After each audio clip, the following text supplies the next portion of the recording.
c'est Tom Marsh. Il a soudain glissé, a glissé rapidement en bas de la falaise. Il a essayé de s'accrocher mais il a quand même glissé. Il n'avait pas d'autre choix que d'utiliser son visage pour freiner. Enfin arrêté. Il avait tellement peur que tout son corps tremblait. J'ai utilisé toutes mes forces pour m'accrocher au sable, même mon corps tombait toujours lentement, sur le point de tomber dans l'abîme. Encore une fois, il a utilisé son visage pour se retenir. À ce moment, le téléphone sonne. Il pense qu'il peut être sauvé juste en répondant au téléphone. Alors il le retint d'une main. L'autre main essaie d'obtenir le téléphone. Mais quand il a touché le téléphone, il a glissé vers le bas. Il a de nouveau utilisé son visage et s'est retrouvé coincé sur la falaise. Ci-dessous se trouvent les rochers flottants. Si tu tombes, tu mourras. Il essaie de accrocher au sable. Mais la force qui est sur le point de s'épuiser ne peut pas être maintenue longtemps. Gardez son calme. Commencez à compter le temps pour que les vagues frappent le rivage. Il veut sauter quand les vagues sont hautes. Ainsi peut vivre. 3,2, 1.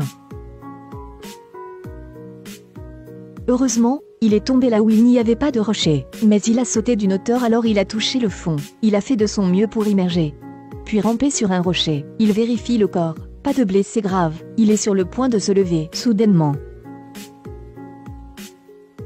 il est tombé de la falaise. Quand les vagues ont frappé son visage alors il s'est réveillé. Il s'est avéré qu'il a heurté un rocher tout à l'heure, faisant dévier sa colonne vertébrale. Maintenant, une de ses mains est gravement blessée. Il y a aussi une grande plaie sur la taille. Le bas du corps n'a aucune sensation. Il a sorti son téléphone de son sac à dos, mais il était cassé. L'homme a crié à l'aide, mais il n'y a personne ici. Donc il doit encore s'occuper de la blessure par lui-même. Il a enlevé sa chemise pour panser la blessure. Allonge-toi ensuite sur la pierre dans le coma. Je ne sais pas combien de temps. Une fois de plus, il était abasourdi. Twerk ici, et la grand-mère autour. Si vous voulez vivre, vous devez nager jusqu'à la plage d'en face, sac à dos sur le dos, lentement dans l'eau. Puisque ses jambes et ses bras ne peuvent pas bouger, il ne sait nager que d'une main. Mais ça va très vite être épuisant. S'enfonçant lentement dans la mer, dans sa tête, apparaît l'image de la fille. Elle l'a encouragé à ne pas abandonner. J'ai encore beaucoup de choses à vous dire. Il ouvrit les yeux. Encore une fois, de toutes tes forces, nager jusqu'au rivage voisin. Le deuxième jour je me suis réveillé. Sa blessure était enflammée, tout impuissant. Il a écrit dans le sable un signal d'aide. J'espère que quelqu'un le verra. Enfin il y a une planche de bois,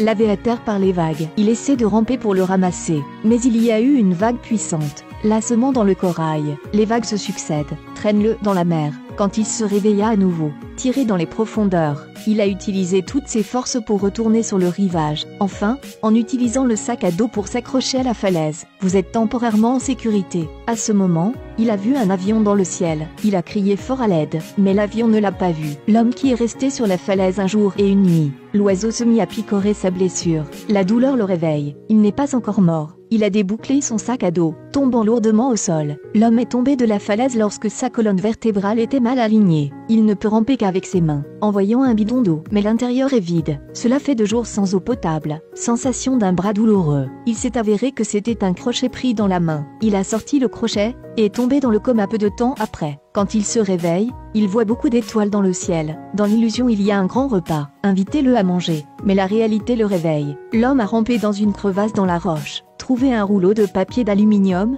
et une tasse. Il ouvrit le papier, va aux toilettes là-dedans et bois-le. Ensuite, il a utilisé des filets de pêche et du papier d'aluminium. Couvrir le corps pour éviter la déshydratation. En ce moment, il y avait du tonnerre dans le ciel. Dieu l'a aidé. Il prit rapidement le papier. Prenez une tasse et préparez-vous à boire. Et attend joyeusement cette pluie. Mais de façon inattendue, le petit tonnerre ne fit que retentir puis mourut. Maintenant il ne peut que, buvant les dernières gouttes de pluie. Homme qui pleure fort. Un sentiment de désespoir. Il ne veut pas mourir. Le lendemain réveille-toi. Dans sa main était un bâton en bois de 40 cm de long. Il a vu un oiseau s'approcher.